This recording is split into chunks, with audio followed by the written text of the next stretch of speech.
I'm what you might call an eccentric. I collect odds and ends from things of a supernatural and paranormal nature. Haunted movie props, abandoned animatronics. Hell, I even sleep next to the supposed cursed ashes of a 15th century witch. I keep her urn on my nightstand. So this mundane, everyday, run-of-the-mill sign should not have caused me as much trouble as it did. Last week, I found out a small cafe near my house, one I frequent, was closing, lack of business. I asked if I could keep their open sign as a sort of memorabilia. The owner agreed. I took it home and stuck it in my living room window. I thought it looked kind of funny. Everything was fine until tonight. I was preparing dinner just for me and my girlfriend. She told me she'd be over in about an hour, so I started making her favorite dish. That's when I heard it. I left the kitchen, walked to the front door, expecting to see her.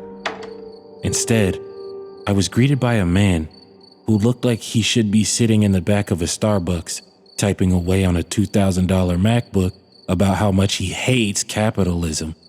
He looked to be in his early 20s, but dressed like he had just raided his grandfather's wardrobe. Small rectangle glasses perched right at the end of his nose. No way he could actually see through them. A brown cardigan with a texture of steel wool, matching brown corduroy pants and loafers. "Hi, can I help you?" I asked. "What's for sale?" He spoke in a quiet, calm voice, with a slight, mischievous-looking smile on his face. I could feel a smirk creeping up on my own face at his question. "Oh, that. It's just kind of a joke, I guess." "A joke?" "Yeah," I said, scratching the back of my neck. "Well, I don't see anything funny about that," he replied in that same monotone voice, his smile still sitting on his face, but his eyes, they were narrowing. "Come on, show me what you have for sale." "Look, it's getting late, and I was just getting ready for dinner and—" "Show me what you have for sale! Show me what you have for sale! Show me what you have!" He started screaming and cut me off. It caught me so off guard, I almost lost my balance, and I quickly slammed the door in his face. "What the fuck was that?" I muttered. I started texting my girlfriend about the man as I made my way back to the kitchen. Just as I got back to the stove, I heard another knock at my door. I walked back to the door and, using caution, checked through the peephole this time. I saw a sickly-looking man in a dirty white tank top with a black beanie and sweatpants. He began knocking again as I was opening the door, and it made him jump. "Oh, hey man. All I got is 50 right now, but you know I'm good. You know I'm good for the rest. I'll have 100 by tomorrow," he said, scratching a huge festering wound on his right arm that I had failed to see through the peephole. "Wrong house," I said, and I began to close the door. But something was wrong, and I couldn't shut it all the way. I looked down to see that the man had jammed his shoe in the doorway at the last second. "Oh no, come on man, I'm seeing a sign," he said, raising his voice. "I don't know what kind of drugs you're on, but I don't have any." He pulled out a switchblade, cutting off my train of thought about as fast as he would probably start cutting me if I didn't do something quick. I looked to my right at the umbrella stand beside me and got an idea. "Right, those drugs," I said, grabbing an umbrella out of his line of sight. He seemed to mellow out a bit when I said that, but his eyes grew big as dinner plates when he saw me drive the tip of the umbrella into the affected gash on his arm.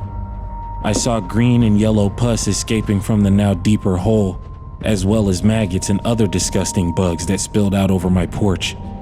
He actually tried to pick some back up and cram them into his arm, in between howls of pain. I slammed the door in his face and locked it.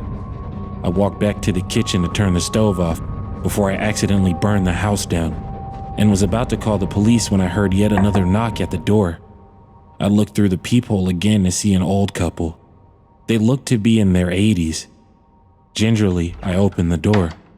"Hello?" I asked. "Hello, son. We're here for eternal salvation. Excuse me? I said, opening the door up a bit more to get a better look at the couple. They looked like they were dressed for a big event, maybe a wedding or an award show of some kind. Yes, son. The priest told me on my deathbed to search for the opening to heaven, and by God's graces, here we are. I blinked twice. Are you telling me you two are dead? Passing on. The old man corrected. Now, if you will just step aside so we may have a word with St. Peter. I slammed the door in their faces. This was way too much. Could these people really be dead? That could explain some of the weirdness, but no. I heard the elderly couple howling outside, and I peeked out from behind the living room curtain to get a better look. A few more people had gathered at my doorstep and were howling now too. Let us in. Open the gates. Let us in. Open the gates. They chanted. This has been going on for a few hours now. I even ripped the damn sign down and chucked it out of my second floor window into the ever-growing crowd that now stretched down the block. It was starting to look like Woodstock for the dead out there or something. I tried calling the police, but I was only met with the operator telling me to open the fucking gates! I tried calling my girlfriend too. She answered, but told me to look by my neighbor's blue car. To my horror, I saw her out there amongst the dead, chanting along with the huge grin on her face. The voices are swimming around inside my head now, and I can't get them out. I don't know what to do. I've been an atheist my whole life, so I don't have a clue about anything God-related going on here. If anybody knows anything about what's happening to me here, please let me know. I'll be on standby if they don't break down my door and swarm me first.